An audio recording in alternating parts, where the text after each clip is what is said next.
All right, welcome into another edition of Carps Corner. Sorry, I've been gone for a while. It's out in Hawaii doing some good stuff with the troops, helping them out there and everything that goes on and the good men and women that serve us.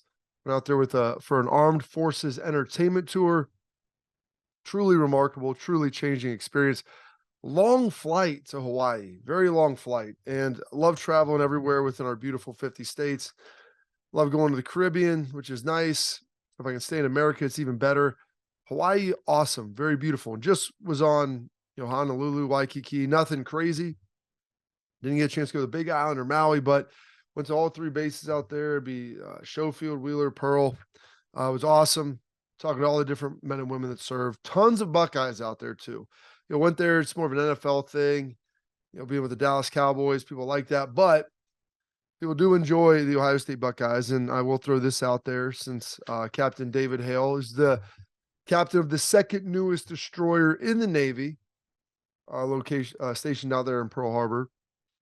He's from Cleveland. He's a Buckeye, loves it. Him and his four kids were at the camp, so it was awesome getting a chance to meet him and his family, his wife. Like I said, tons of Buckeyes there from Lebanon to Canton to all over the place. And so you get Ohio State folks everywhere, and that was pretty stinking cool. So getting back, trying to recalibrate. We got the Buckeye cruise coming up. I'm gonna try to get you a show from out there. I'm gonna see, maybe get my boy Schlegs involved. We may have to just do a stick mic back and forth. It's a lot of gear to bring out there. I'll be out there for 8 days though. My wife's going for 4.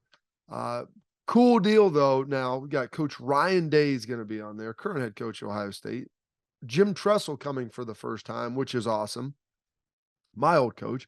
And they're going to have 4 current players on the Buckeye cruise this year, which is unprecedented. But in this era of name, image, and likeness, they're able to go there. They help raise some money for cancer. I mean, hopefully, help take care of those guys a little bit, but they get to go have a good time. Schlegs and I might train them up a little bit, but we got Tommy Eichenberg, we've got Steel Chambers, we've got Cade Stover and Emeka Ibuka. And so the good news is for Tommy and Mac, I mean, they got some shoulder stuff going on. There's not a bunch they're missing anyway. Steele and Cade, we'll have to get after those guys and make sure they're all trained up. Make sure they enjoy it, get back in time for spring ball. They won't miss too much. They'll miss like a day of lifting, and we'll be able to take care of them, make sure they're in good shape. But this is the cool thing about NIL, and this is the cool thing about Buckeye Nation, is allowing them to connect and help raise money for the James Cancer Hospital and help bring, to light some of the awesome things that we do here at Ohio State. So pretty darn excited about that. It's going to be a really good time. The usual cast of characters: Schlegs, AJ, myself. You've got Joshua Perry. You've got Zach Boren. Jake Ballard's going to be going. Oh goodness, CJ Barnett's gone in the past. I have no idea. There's going to be a ton of guys. Zeke always goes. Tom Cousineau. There's a whole laundry list. They're going to do it a little differently this year. It's a longer cruise, split time, so guys can go half and half. It's tough to get away for the entirety of the time, but you know what? Um, that's why some guys go. And my wife is going to leave halfway through, and so I'll be there the whole time, hanging with my boy Schlegs. I think AJ's staying for half, the first half, but it'll be all good. So, good time there. Some melancholy news as well. The passing of Demetrius Stanley. That was about a week back, before I left to go to Hawaii, or right around that time. And Demetrius Stanley's a guy who I never played with, a guy who I got to know him and his father, who coached at Ohio State. And, the cool thing about it, the Buckeye Brotherhood, is never played with him. He's about 10 years older than me, and got to know him through the Buckeye cruise, through Ohio State. We got to talk to him about his battle with prostate cancer, went away, unfortunately came back with a fury, and ultimately claimed his life. But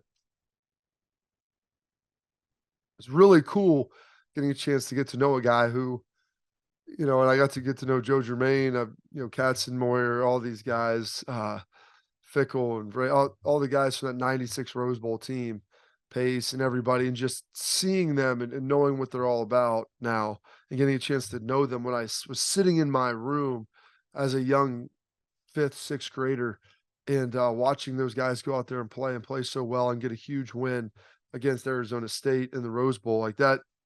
It's pretty powerful, and I'll never forget the great game that Demetrius had in that, and go down in Buckeye lore for that, and lost him far too soon. And one of his missions was, hey, you know what? Sure, guys, getting your prostate checked. be 40 this year, so I'm approaching all that stuff that needs to happen. I know it's not fun. It's not exciting by any stretch. And getting old is a son of a gun. And but Father Time's undefeated. So please make sure you take care of yourself and honor him in that way. They're going to do a big celebration of life for him and try to get everything worked out that way. But it's a wild situation there, and just tough to see. Uh, former Buckeye pass far too young. Some other news here. We got some rule potential changes, some scheduling changes that have been talked about. I want to talk a little bit about Notre Dame and their situation with Marcus Freeman up there. I want to start with this because CJ Stroud has been the focal point of a lot of this year's draft. You've got him, you've got Bryce Young, you've got Will Levis, you got Anthony Richardson. There's probably a couple other guys floating around near the top. And who's going to be number one? Bryce Young has had a great career, won a Heisman. He's not the biggest guy in the world. What you're worried about him is a slight frame. Like, he's not a big dude and he's not a tall guy. Now, it doesn't mean he can't be successful, but you have to make sure that he's not getting hit. And he's always been small. He doesn't take a lot of shots. He's very athletic, likes to throw from the pocket, very similar to CJ. More athletic than I think you probably realize until you see him take off. But he's not built to take shots. And so that's one of the things when you start talking about that prototypical build. It's the reason why Josh Allen can take a lot of shots, because Josh Allen's a really big dude. He obviously isn't. And so I throw this up here about Bryce Young and CJ. My man Barrett Sally throws this up. And and he's a Southern guy, covers college football with CBS, largely in the South. But Twitter poll, Bryce Young should be the first overall pick, or who's going to have the better NFL career over CJ Stroud. And it's kind of ironic here when you see that, because so much of that's going to be based in the audience that you ultimately have and who's going to be voting in that thing. So you see that right there. All right. I look at that and then I'm like, okay, let's take another look. And you go around here and NFL Network, their folks are putting out, I believe this was Bucky Brooks that put this one out. CJ Stroud, number one QB overall in this draft. So if the Bears up top, they probably don't need him, even though people start talking about them trading. I can't imagine them trading off Justin Fields. I believe you have the Texans sitting there at 2 or 3. You have the Colts sitting there at 4. So there's a number of guys. The Falcons could possibly be in this mix. So there's a lot of people. There's a lot of quarterbacks that could be traded, could be moved. Aaron Rodgers, Lamar Jackson. There's just a lot of guys potentially out there. Derek Carr is already a free agent. So this is how all this stuff works as we come to the combine. And unfortunately, next week I'll be in Hawaii. I won't be not in Hawaii. I'll be on the Buckeye cruise and not at the combine. But that's where a lot of this stuff really begins to start moving, and where potential landing spots could be. And some of these free agent quarterbacks, that will eliminate some of the potential destinations. But I would be shocked if CJ Stroud isn't at least a second quarterback off the board. I know Will Levis, people talk about his size and his traits and all that, but I watched a guy who I wanted to believe in the whole time at Kentucky. I was waiting for him to get him over the hump, and he just never really did. And some of the same issues he had at Penn State kind of manifested themselves again while he was at UK. And then the other guy that there's a mock draft that I'm not even going to pay credence to, that through Anthony Richardson, said he's the number one, will be the number 1 overall pick. Colts are trading up to take him. Like Anthony Richardson, the quarterback out of Florida, midway through the season, it wasn't even until November that he had more touchdowns than interceptions. He's a phenomenal athlete. You can do a lot of things, but it is really hard to go from being a great athlete who plays quarterback to a great quarterback. And I've watched Josh Allen do it. I've watched Jalen Hurts do it. Lamar Jackson has shown flashes of it and still needs to show some more consistency, but it's really hard. And you have to know that those guys are going to go in and do the work and work to improve. And that's one of the things that Justin Fields is going to be tasked with this offseason, continuing to get more accurate and making sure that, hey, hang in the pocket, run when you have to. They need to get them protection and they need to get them weapons. But it goes into the ability to work and develop and try to get better. And that's one of the hardest things it is to judge for these guys, is how good do they ultimately want to be. And I, do my XM show with Jacob Hester, and his dad had this quote, and I can't think, would you like to win or do you need to win? It's like winning a must. And there are a lot of people that like to win, and they say they need to win, but when you ask them to do the things they need to do to win, then it's kind of a like to win. You got to relish in some of the sacrifice and relish in the and the pain of preparation and all of the things that go into it, the dedication. And so that's one of the toughest things to figure out. Justin Stroud or Justin Fields is a grinder. He's a guy that works hard. And so that's all good. So I think he's going to continue to work. I think CJ will do that. I've watched Jalen Hurts do it. I've watched Josh Allen do it. I've watched strides made by Lamar Jackson. It's tough. Not everybody really wants to work all off season. And it's something that you got to figure out and you got to work through, but it isn't the easiest thing in the world. So we got all that. Now, college football wants to make the games fast. They want them to fit in the 3.5 hour box that the NFL does. And so they put together 4 rule changes. 2 of them were unanimous. One had a lot of support for, and then the last one, I think it could have support for, but it needs to be tweaked. First rule they're looking at, no double timeouts. That's only going to affect, games at the end, critical situations, usually trying to ice a kicker, seeing what a defense is in, offense line up, coming, call a timeout. Okay. That's an NFL rule. Can't do that. No double timeouts. I think everybody's on board with that. Seems like a very logical rule, something that everybody they're doing it up top. And so I think that's why people are on board with, and it's kind of unnecessary. And here's another one that's not going to impact it very much. A penalty that happens at the end of the first or third quarter, there will not be an untimed down in that quarter. It will simply flip to the second or fourth, and the penalty will be administered then, and you'll be able to play the down. There's no change of possession in between quarters, just a half, and so that makes a lot of sense. Not going to happen all that much. Yeah.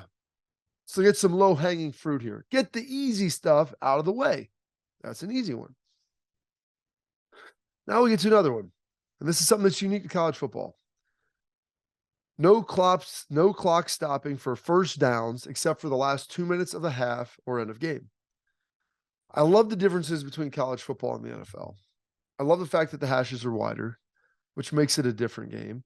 There's some substitution rules. There's some different things. I love the fact that overtime is different. And I like the fact that the clock stopped on first downs. But it doesn't need to stop all game. Running 2 minutes in the NFL, I mean, you're like a Swiss watch. That thing's locked in. And as good as you think you are at it in college, the NFL, it's your job. Those quarterbacks, they're locked in. They know what to do. I mean, it's literally like Michelangelo in the Sistine Chapel versus my 6-year-old coloring a coloring book. I mean, that's how much better and more advanced you get. And that's how good those quarterbacks are. They got the stuff coming in. They don't even need it. They know their own calls. They know where to go. They got it locked in. That's not the case for the majority of college quarterbacks. And so I get it. But stopping in the last 2 minutes of the half and end the game is still going to give that college advantage. And they said that this will cut off, I believe 7 to 9 plays a game if they cut that to that. I like that rule. And I think a lot of other people, they said there was strong support. The last rule is where it kind of gets you. Clock starts on the spot of the football after an incompletion. This is where I'm like, okay, that rule sounds good, but wait, not at end of game, because that's how the NFL is. They started on the spot, unless it's like the last 4 minutes, I think, of the game, last couple minutes of the half, whatever it is. I don't know why they would say, because they said that one will eliminate, close to 15 plays, like 12 to 15 or 9 to 15. Now I'd cut a huge chunk of it off, but it eliminates an entire call from 2 minute drill. Like if you can't spike it to stop the clock to walk over and talk to your coach, no, you spike it, they're going to grab it, restart it, and then you got to run a play. Like that's no good for anybody. You love football. We love watching football because it gives you the ability to come back. You can go hurry up. You can onside kick. You can start throwing the football. You can spike it. You can use timeouts. Like in basketball, you can shoot a lot of threes. Hockey, you pull a goalie. That's the tough thing about, baseball. Like, how do you really jumpstart an offense? It's hard. You can steal bases. Yeah, I get it. That's the real hard thing about soccer. When you have a lead, it's tough to really anticipate and feel that momentum for a comeback. And so all those things are hard. The NFL, like football, has the best thing for it. And so I'm for starting the clock on the spot after an incompletion. Just align it with the first down rule. Make it so it's in the last 2 to 4 minutes of a game or a half or whatever it is. You still have, 28 to 26 minutes or whatever it's going to be, 2 minutes, 4 minutes, in the rest of the half where it's going to go. And since you throw the ball so much, that's going to help keep it rolling. So instead of eliminating, 15 plays, you eliminate 7. Maybe eliminate 7 for the first downs. Now you're down about that 15 number. And instead of playing 90 some odd plays, mid 90s, you're down to 75, 80. In the NFL, they usually play 65 to 70 plays on each side of the football. And then you're starting to move it in the right direction. You've hacked off a lot of useless stuff. And then really, you start looking at it. You want to make the game shorter. I mean, the commercials is really the issue as well. And so we don't necessarily need commercial after score, commercial after PAT, commercial after kickoff. You're like, my goodness, I just watched 3 rounds of commercials and we've had 3 pretty pedestrian plays a lot of times after the score. So, I mean, that's easy, low-hanging fruit. A lot of they're starting to do now the split screen. Hey, you know what? In between, throw up a 30-second spot while guys are running on and off the field. I'll watch it a little bit more than watching guys run around. You have sound to it, gives the commentators a break. I like that. So you got the split screen. And then also they've stopped showing so much of the replay. Show a couple of them. We don't need to see the officials deliberate. We don't need this, that. Hey, they just tell you about the call. The commentators explain what it is when you came back. I know some people get upset about that. You know what? That's another solution as well. So I love getting more football. I don't need the 8 o'clock and 8:30 games to drift into the 12:15, 12:30 window on these coasts. It's just so late, and it really hurts the game for the kids wanting to watch it. And that's the genesis of what you need to do is continue to bring population up so they're growing in an effort to be able to watch the games and they can fall in love with the game the same way everyone else has. And that's the problem, with baseball and even the NBA with some of the numbers. Like you're putting games on late and they're slow and this and that. You hurt younger people watching them. And so this, I think, will help alleviate that piece as well. So those are some of the rules changes. I'm for all of them in principle. Just take the spot of the ball after an incompletion with the clock starting and move that to the same as the first down. And then we can all be friends and the games will go a little quicker. They'll be safer for players because you won't be so exhausted, especially on defense. It'll all be good. That solves that solution. That solves that problem. All right. Buckeyes, they made some scheduling noise late last week, early this week. They're canceling the game and series with the Washington Huskies in 24-25. They had a home and home. First leg was going to be in Washington. Second leg was going to be at Ohio State. People are like, why are they doing this? Number one, I think you get the home game, you get the gate, you get the revenue. It's tough because this year there's only 6 home games at Ohio State. I'm looking at them like outside of Penn State. Is it worth me buying them? I'm rolling through it right now. Like it's going to be an expensive deal. I get 4 every year. I say get 4. I purchase 4. I donate on top of that to get them. Like it's a lot of things that go into it. And so I understand like, hey, I want more meaningful, good games. And so they're getting rid of that Washington away game. They're not going to fill it with a big one. So you understand that. The next year you have Texas. It was supposed to be Texas and Washington on the schedule. So you probably had to drop one. I mean, I like the Washington series. I love Washington with what they can bring to the table. It's going to Seattle. It's awesome. It'd be great for some of the fans, some of the West Coast folks out there that are Buckeye fans. And if you want to travel out to the game, great. Some people, wanted to go out to Oregon, even though that game was scheduled for COVID, but you had a chance to hand out there. I mean, head out there. That's perfect. But the question became, with all the stuff changing in college football in 24, USC and UCLA coming in, they're going to have to take a West Coast trip. The Big Ten is not in Fox. They're not going to let USC and UCLA have Rutgers and Maryland and Purdue and Northwestern fill their schedule out there at home. They're going to have Ohio State, Penn State, have Michigan State, Wisconsin, Nebraska. Those are the guys you'll be sending out there. And Ohio State, Michigan, Penn State, they're going every year to the West Coast, whether it's USC or UCLA. Now, I don't know how they're going to work in this schedule, because they're going divisionless, and we'll get into all that with this 3+6, 3 locked-in rivals, rotate the other 6. In a year in, 2-year basis. Ohio State, it's always been Michigan and Penn State. That was locked in before the divisions. They had USC, and we'll get into all that debate later in a different show because that's neither here nor there. But the reality is I don't think anybody really wants to go to the West Coast twice. And that's probably why they cut that Washington game. And so Ohio State, Michigan, Penn State, they're all going, but they don't want to go twice. And so you eliminate that. And it's not a conference game. It's a non-conference, so you get it. And that is understandable. So that's kind of that. A little monetary, a little travel. I get it all. I'm hoping, though, with the expansion of college football playoff, we're getting more big-time games, 2 maybe big-time games in an offseason, because that's or in a non-conference, because that's great to watch. That's good stuff. You have UCLA, USC in there. It should be a really fun schedule to be able to play. And lastly, I want to finish with this, with Notre Dame. So they lose Tommy Rees. Played there, coached under Brian Kelly, worked his way up. Offensive coordinator. Could have left with BK, stays on with Marcus. So you're thinking, man, this guy's a lifer there. Just announced he's going to Alabama now. Probably getting a pay raise at Alabama. Coach under Nick Saban. Great pathway to be a head coach. Okay, you get it. So Notre Dame's looking around, and they look at Utah coordinator Andy Ludwig. You're thinking, okay, Utah, he's done a lot with a little out there. Their offense has always been pretty good.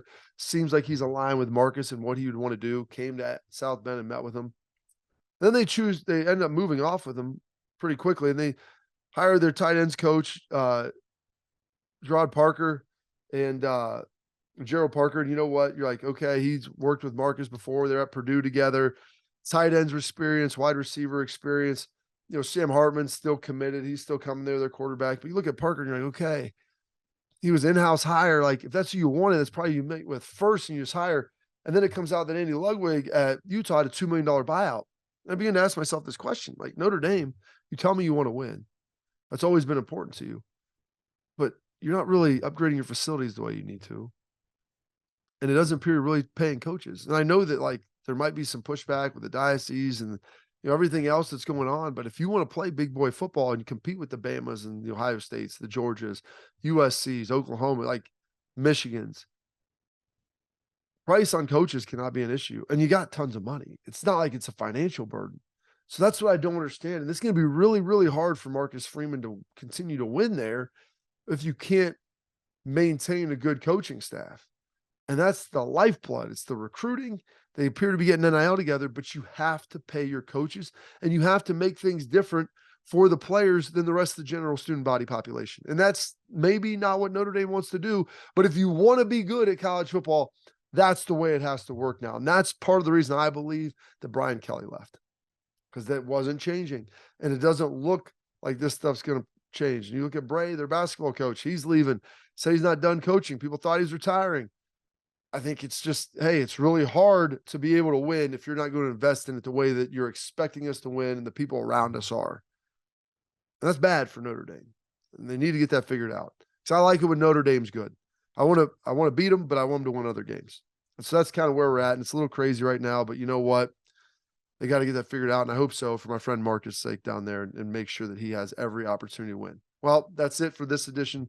Carps Corner. We'll do the next one. We'll get some mailbag, answer some more questions, dive into that 3+6 of who could be Ohio State's locked-in rivals, how that'll ultimately work, and any other news that's popping up around college football. And we'll start to get some combine talk as well. So continue to like, subscribe, share, comment.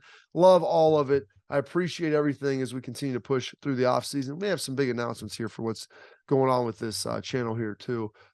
Here in the next coming months about what it could look like. So thank you for everything and talk to you soon.